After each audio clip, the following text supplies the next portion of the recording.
Hello everyone, this is Shumaila Sefi from Group 21. Our today's topic of artificial intelligence is spike intelligent scheduling of Hubble Space Telescope observations.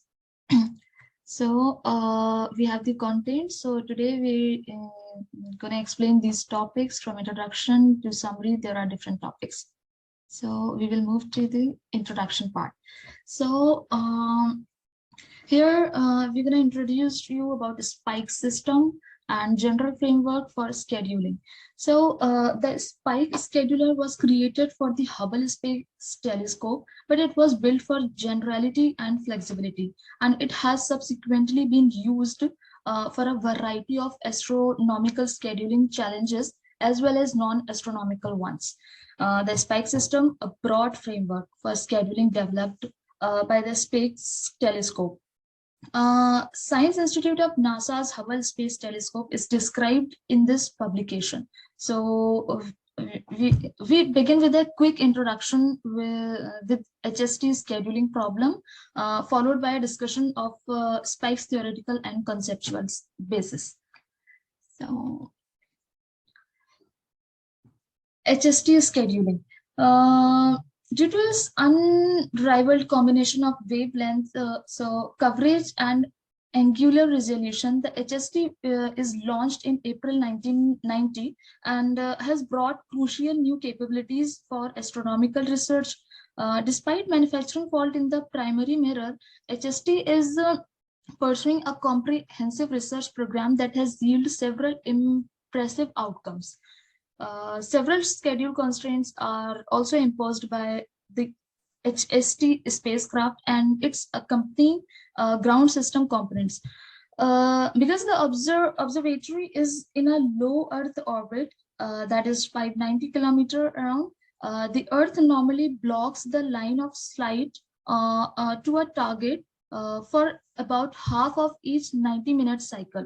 So the Earth does not occult target within a few degrees of the orbital poles, allowing for uninterrupted observations. So that is HST scheduling.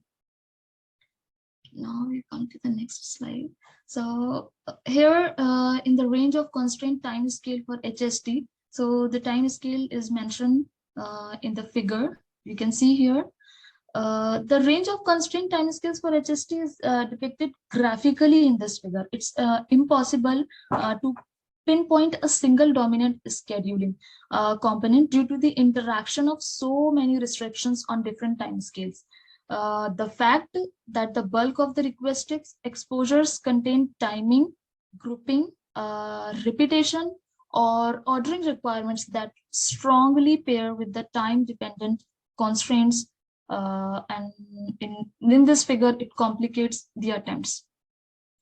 So now we move to the next slide, and here the representation and combination of constraints and preferences are mentioned. So there are two kind of constraints, that feasibility constraints and preferences constraints. So this condition or times when activities may or may not be arranged are defined as the feasibility restrictions, and this type of constraint is referred to as a strict to hard constraint because it cannot be violated under normal circumstances. In the context of HST scheduling, here are we have some few examples. It allows at least 2 months between an initial observation and a follow-up observation on the same target. And second one is when the sun is within 50 degrees of the target, it never arrange an observation. Now we come to the preference constraints. So preference constraints define quality judgments on scheduling conditions that are desirable but not necessary. These may be based on objective or maybe subjective considerations. When scheduling the HST, so examples of preference constraints are it place an observation as close as feasible to the nominal role, and it is used to increase the likelihood of obtaining guide stars. Now we come to the next slide, and here the combination of preferences suitability functions are mentioned. So there are some equations which are used for the preference. So the suitability functions employ combinations that are quite similar to rule-based expert system. The evaluation conditions for or against discrete functions will be calculated using the rule-based expert systems techniques. We can see the equations here. There are three equations. So in the first equation, it is commonly used to convert additive W I alpha to manipulate to multiplication from B I alpha tri definition. And in the second equation, it is commonly utilized in the spike technique, which involves projecting the B I alpha. And the final equation offers you to the finest options for effective scheduling. Now the consistency methods. So consistency method approaches are used to increase search efficiency to discrete CSPs, and they have proven to be effective in spike. Consistency approaches make the implicit information in the restrictions explicit, in which this judgment is made based on the unary constraint. So that is node consistency. And it refers to the exclusion from consideration of domain values that cannot be part of any solution. The appropriateness functions in our formulation express this openly. Now, the arc consistency, so it satisfies the binary requirement, and it involves eliminating values from variable domains. And the path consistency, so it is the inference of extra binary constraints from explicitly given constraints. So these are the methods of our consistency. In computational aspects, continuous suitabilities must be decretized in time, value, or both to execute sustainability functions or digital hardware. So we avoided any basic desensitization of time in spike for two main reasons. So there are two main reasons for computational aspects. That is to introduces an artificial important granularity and into the problem. And the second one is to many essential restrictions result in sustainability functions which have long intervals of constant values. Instead, we use the desensitization of suitability function values, which allows us to describe suitability functions as piecewise constant functions. So now Monica will continue with the slides. So Monica. Hello everyone, my name is Monica Madineni. I would like to continue from HST scheduling as a constraint satisfaction problem. A constraint satisfaction issue consists of a collection of variables with a domain of values, a set of constraints that limit each variable's possible values, and a set of preferences that maximize the values for the variables in the solution state. CPS on discrete domain appear in a wide range of applications and solutions. Next slide.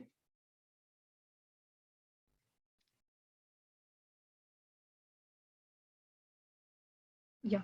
Spike CSP toolkit. Spike has a toolkit for modeling and processing constraint fulfillment situations in general. Capabilities provided by CSP toolkit: inconsistent assignments, logged and ignored variables, removal and restoration of domain values, constraint weight, caching and capacity, assignment history and snapshots. Variables, their assigned values, conflicts, preferences, and other CSP objects are all represented by CSP objects. The CSP toolkit includes methods and a set of capabilities for manipulating state data by keeping CSP objects. When working on the CSP, variable may be given values that are inconsistent with those of the other variables. In a relaxed version of the problem, this allows for search scheduling. Variables that are logged and ignored can be used to divide the activities to plan into an active and inactive state, and the domain values can be excluded or restored. This makes it possible to find high preference values quickly. The HST toolkit includes a technique for catching constraints, instantly retracting current values, and explaining the domain value conflicts. It also allows you to preserve the current collection of assigned values in multiple forms, as well as mark the current state and go back to any particular state. Next slide. Coming to time sampling, as a part of translation from an activity to a CSP variable, the scheduling interval for an activity is discretized, and a sampling interval is chosen if the sampling interval is less than the time scale for major changes in the scheduling constraint. The fundamental decisions is whether or not to exclude the full interval. Here we have two options, A and B. If the full period is excluded, workable solutions may be missed. If the interval is not excluded, the scheduler may identify what looks to be feasible configuration, but it is not when the timing is inspected in detail.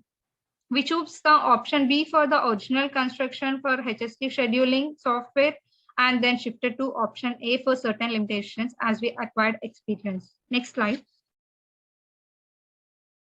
Scheduling search in Spike. These are the steps in the technique we follow. Trial assignment, repair, and deconflict. Spike employs stochastic repair, a heuristic repair-based scheduling. Search technique that use a trial assignment of activities to times and try to avoid temporal and other constraint violations as well as resource capacity overloads. Coming to the factors that play major role are optimization and oversubscription. The spike algorithm can be applied to any point throughout the processing of an activity to provide a realistic schedule by eliminating the activities that violate constraints. The suitability functions, values, and oversubscription are taken into account by the trial assignment and repair algorithms, and they are given a high priority in deconflict. Next slide. Coming to trial assignment heuristics, in this, we conducted trials on trial assignment for repair-based approaches and discovered a few of the most effective heuristics. One of the most effective methods is to prioritize the tasks that are most confined with the number of minimum conflict times, serving as a measure of degree of constraint. Repair heuristic. Spike's repair heuristic are based on neural network architecture that was created specifically for Spike and then published into a sample symbolic form.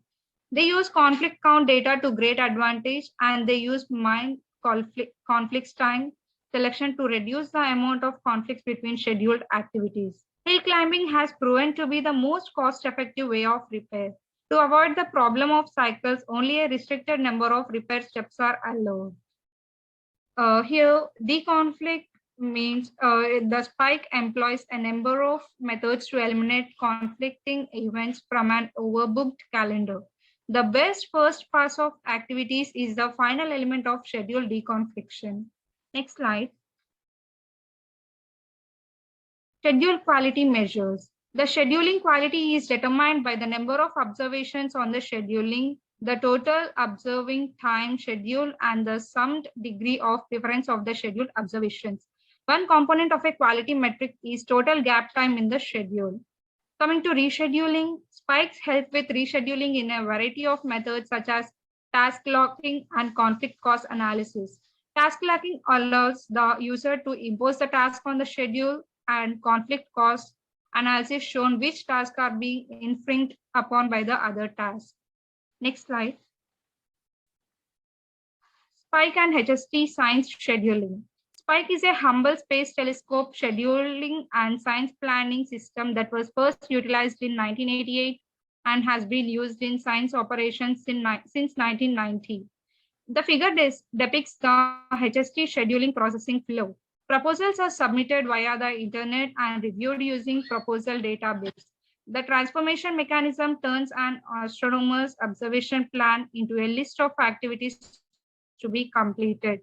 Long-range scheduling is handled by Spike, which then transmits 1 week portion to SPSS for short-time scheduling and instrument command request creation.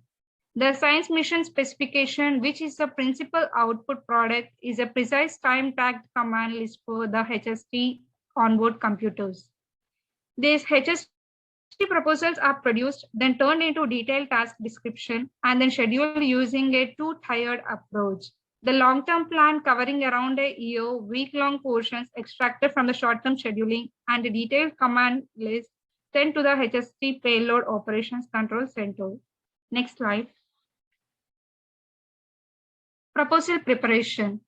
Proposals outline the program scientific aim and the observatory resources is required to achieve it in HST admissions, and then submitting a detailed proposal for the program. The RPSS software checks this proposal before sending it to STS. The following goals were in mind, and STS created RPSS and the HST proposed language. Designed for the astronomy community, simple to comprehend, concise, and rational in the amount and sequence of data requested. Capable of handling both simple and complex observations from new and expert HST users, and formulated in declarative terms, that is, the astronomer can indicate what data should be collected without being bogged down by the instrument like telescope or group system specifics. For the astronomical community, STS devised and developed the HST proposal language. RPSS proposals can electronically validate their observations and submit their suggestions, reducing typographical errors caused by human data entry works. Transformation. The transformation system converts the phase 2 proposal into scheduling units as well as breaking exposures into pieces to better match target visibility. Conditions group observations to reduce overhead operations and providing values for instrumental settings that were defaulted by the proposal. The astronomer's phase 2 proposal is passed into scheduling units and files and generated for use in spikes and SPSS. The transformation expert system was originally written in OPS, but when the complexity became too much, it was rewritten in common USP. Thank you. The remaining slide will be continued by Vandana. Thank you, Monica.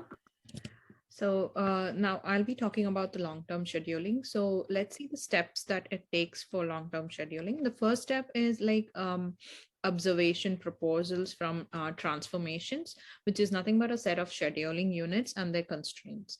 And the next step, or the second step, is the initial pre-processing, where we calculate the time-dependent constraints for the orbit-to-orbit target visibility and how the special orientation requirements implicate them.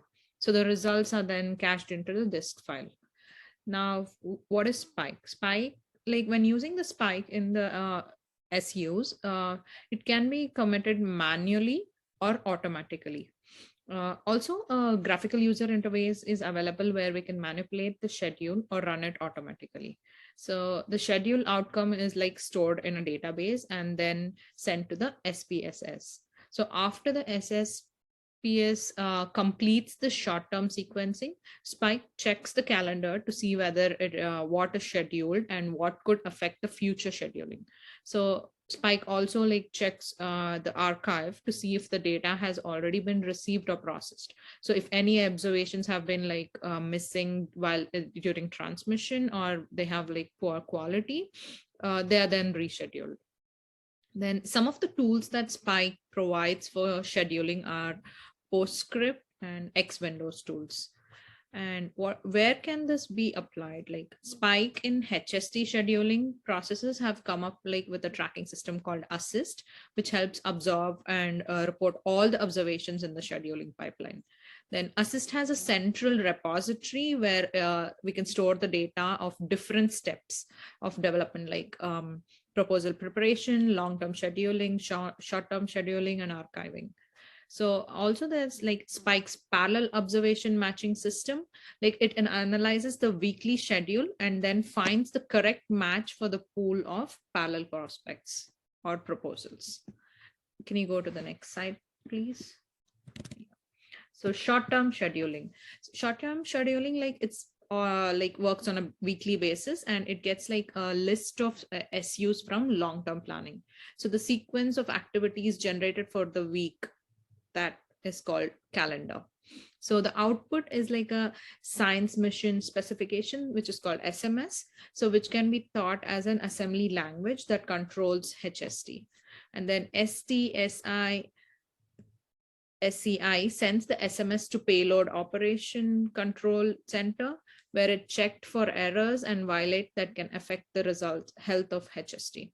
So based on the SMS POCs created, the code that needs to be like needs the computer that controls the observatory. Then POCC tracks the request for like tracking and data relay satellites that links from the SMS and then sends them to like TDRS network control center. So for observation that do not have like high priority, POCC lets STSCI know about it and then like either tries to add it to the later payload or reschedule it. So both the STSCI and POCC keeps track of how the observations are carried out. So STSCI makes sure that the scheduled observations are completed, then sends the data to proposer for scientific analysis. So then HST data archive is also maintained as they can be important resources. Then the access to this data is initially given only to the proposer for like an year, and then it is released to the scientific community. Can you go to the next slide, please?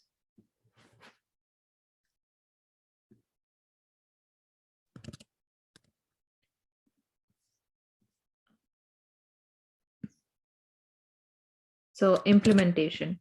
So let's talk about the implementation. So implementation issues have been like discussed in this particular section. So in the early 1985, Spike development started using like Texas Instruments Explorer RISC machine. So GUI was implemented in KE Common Windows.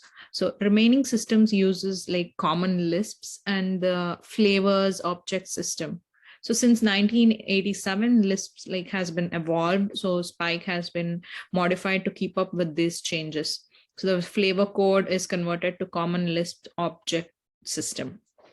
Then in the late 1990s to mid 1992, transition took place from Explorer to Sun Spark stations. So Allegro Common Lisp is the Lisp used on the Spark stations. After a lot of investigation to find an alternative Windows system, a re-implementation of user interface tools using the Common Lisp interface manager was done. And then there's like features of PEP transformation and Spike development to be done, like it was to be done in a short time with limited staff. As many factors were not known, it was like difficult to get the full set of requirements. So due to this, a rapid development model was used rather than a waterfall model. So tool-based approach was also considered. Some of the advantages of this rapid prototyping to HSP is that it allows PEP transformation and Spike implementation to support testing and operation in a ever-changing environment, which made ways to use adaptive software development methodology. Then complication is like when a prototype has been put to use, then major changes cannot be performed on it. So whenever new version is released, it should be like an upgrade to the previous version. So this results like in the pressure to the user to mainly work on the operational tasks than on the software development process. So it can make it difficult to focus on the product development while they're rather focusing on the user's needs.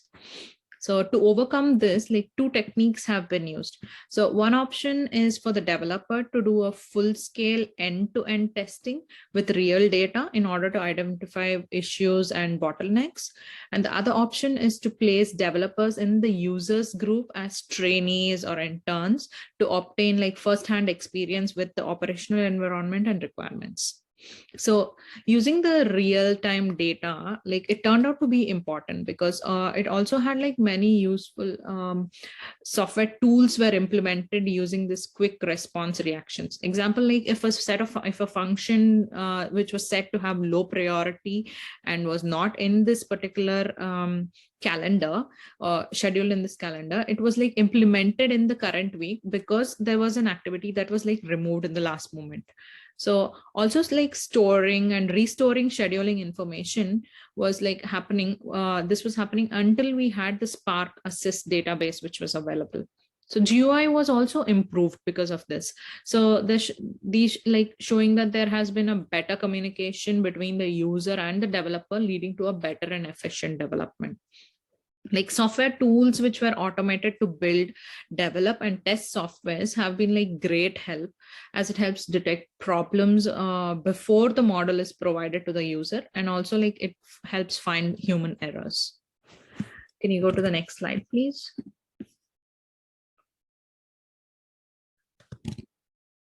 Operational experience. So here we'll talk more on that. Can you go to the next slide, please? Yeah. So operational experience. Here, like we have different cycles. So let's go through them. So HST operation is divided into cycles, like on which idea, like on the idea that the astronomical community are requested, selected, scheduled, and carried out. So HST cycle is usually like for 1 year. Let's say early HST phase, like early HST phase has two, like HST has two phases, which is the arbitral verification, and which where we like assess the basic functionality of a telescope or an instrument. And then in cycle 0 we like which is a combination of science verification and guaranteed time observation. And then ov ended in like so let's say the cycle 1 like OV is the optimal orbital verification, which let's say it ended in November 1990, and cycle 0 ended in June 1991. So the cycle 1 like is like a combination of GTO observations and general observer proposals. So cycle 1 ended in July 1992, which was followed by cycle 2. Then Spike used HST for cycle 0. Timelines for SV was provided by NASA, and SSTCI used like Spike to verify the timeline and then schedule GTO. So scheduling in cycle 0 used like Spike in an interactive model. So scheduling the early cycles of early cycle 1 was mostly interactive than like using the automated scheduler. So it was mostly used in this cycle like to identify the flaws with the proposal and assign observations to achieve, although not necessarily ideal, but for the particular week. So using like GTO and GO proposals, there were a lot of problems in Spike and transformations, as there were like very few specifications or inconsistent requirements in the given proposal. So even through PP, even though like PP doesn't have some syntactic checking, it can't detect planning and scheduling problems like Spike and transformation. So incorporating PP and RSPP would like help give the proposer immediate feedback, and also like not delay the scheduling process due to late changes in the proposal. Then we have the long-term schedule should have like started in cycle 0, but it was like planned late in cycle 1 with like 3 months for scheduling and a year long scheduling, which started in cycle 2. So this was because like there were like huge changes in the proposal. Like before launch, it was expected to have like less than or equal to 10% of changes. But once we like started moving, and by the end, we found that there were like 100% changes for the whole proposal was completely changed.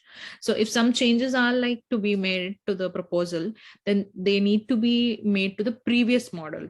So whatever was previously developed or completed, that work is like a waste of time, and that scheduling is also a waste of time. So rework had to be done. So it is advised for the future developers that they set a separate build in expectations of change from the beginning, and also like make a list of items that are like prone to changes. So this could add like an additional cost at the beginning of the system development process, but it would decrease the operational cost and the lifecycle maintenance. Can you go to the next slide, please? Yes, now we'll talk about applications of Spike to other astronomical scheduling problems. Next slide, please. So spike has been like used in used like for in or out flight operations, as well as like in prototyping or planning phases. Like spike was created with the goal like for allowing new tasks and constraints to be established without having to like change the underlying framework. In Astro D and XTE, spike works like in a hierarchical manner with like long-term scheduling as like used in HST. Later, like each week is scheduled as a short-term scheduling. So challenges for the short-term scheduling were like new tasks with different durations based on when they were scheduled, and there was like new class of short-term scheduling limitations like have emerged, and there is an interface that connects levels in the hierarchy structure, and a post processor that looks for like short-term schedules in order to make a task last longer. So the figure 1 here displays an Astro D long-term schedule on the Spike CLIM user interface. And the figure 2 is like a piece of a Spike short-term timetable for Astro high resolution D's postscript plot output. So this is how the Spike looks. Then to apply like spike to a new problem, there would be limitations based on the domain modeling. So these problems are different for different satellites, so which also requires different models. Some models might require state constraints as well. So EUV makes like long observations, like which are 2 to 3 days long, while HST and Astro D makes like small observations, smaller or shorter observations, which is like 15 to 40 minutes. So what happens is EUV is like scheduled in as a year-long observation without like breaking the schedule into hierarchical values or levels. When compared to like EUV, Spike repair based method, like it gained an additional 20 days observing period in a year because it is a short-term observation. Can we go to the next slide, please? Yeah, as for the summary, we can say that the spike scheduling like has been supported by NASA from the beginning and is like a part of a large spacecraft ground systems. And spike is like flexible as it like it lets it works as a combination of long-term and short-term scheduling at different levels of abstraction and in the same constraint representation and such frameworks. So it is also used in modifying for like several different spacecraft missions and ground-based observations. So that way spike is have been like, this is what is the summary of the whole paper. Can you go to the next slide, please? So that's all we have on this topic, guys. Thank you.